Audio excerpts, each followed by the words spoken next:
Has anyone else noticed that survival horror seems to have almost disappeared as a genre? Yeah, we've had a Resident Evil or Alan Wake here or there, but those aren't really horror games. They're more like action-adventure games that happen to involve zombies. Recent Silent Hill games have been the same way.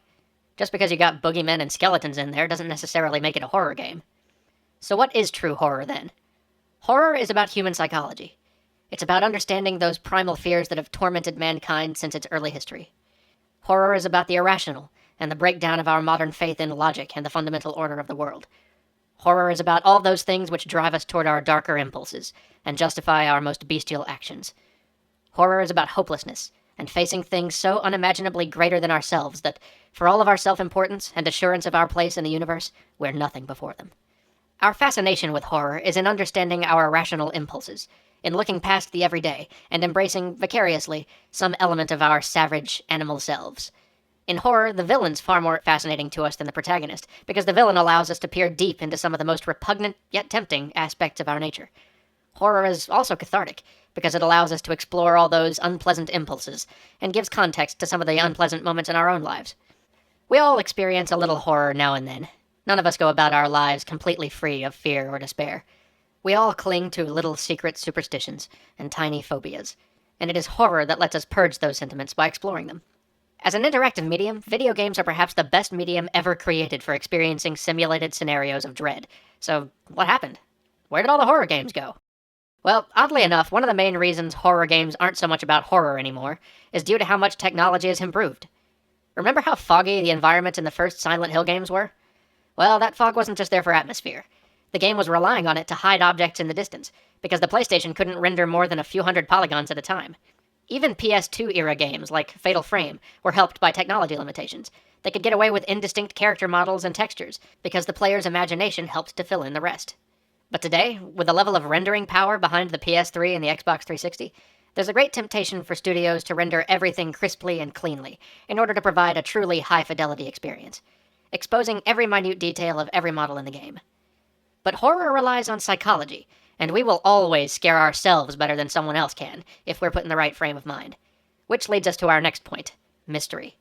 The unknown is always terrifying, and yet intriguing. There's something incredible to that most human urge, the urge to understand. It's why we cover our eyes, but peek through our fingers. We need to know. We're horrified by the powerlessness of not knowing, so we're drawn in, compelled to understand, even if understanding is only going to make things worse. It's a human trope. It's part of our oldest myth cycles and our earliest stories.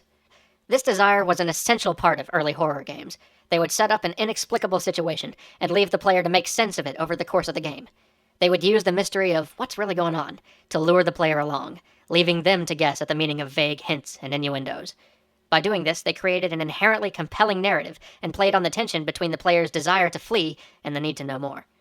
This tension, plus the fear of something unknown and far greater than oneself which has turned the world on its head, was quintessential to horror games.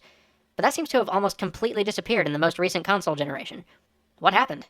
Well, sequels and franchises are what happened. Like I said, mystery is one of the key elements of horror, and it's really hard to maintain a mystery over a large number of titles. I mean, after a few Resident Evil games, we've all figured out that Umbrella Corp is not good people.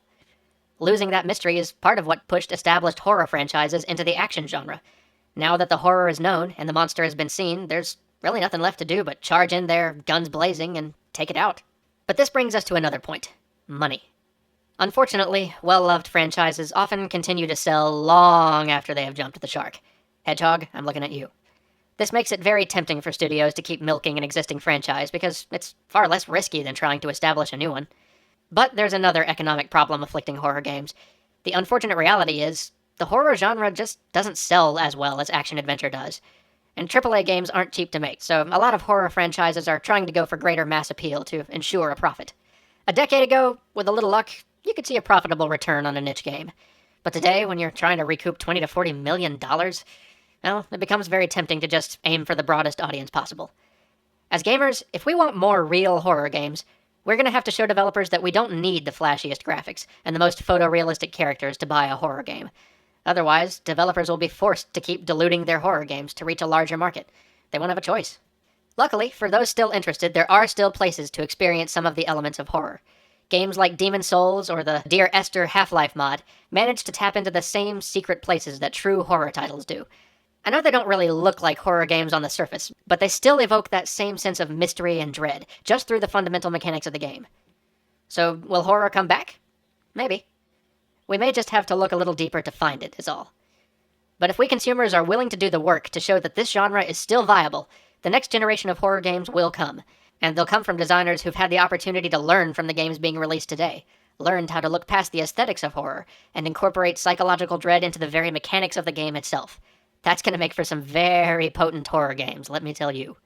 So, as long as the genre doesn't die off completely, the future of horror games looks pretty bright indeed. Well, dark. Pretty dark indeed. You know what I mean.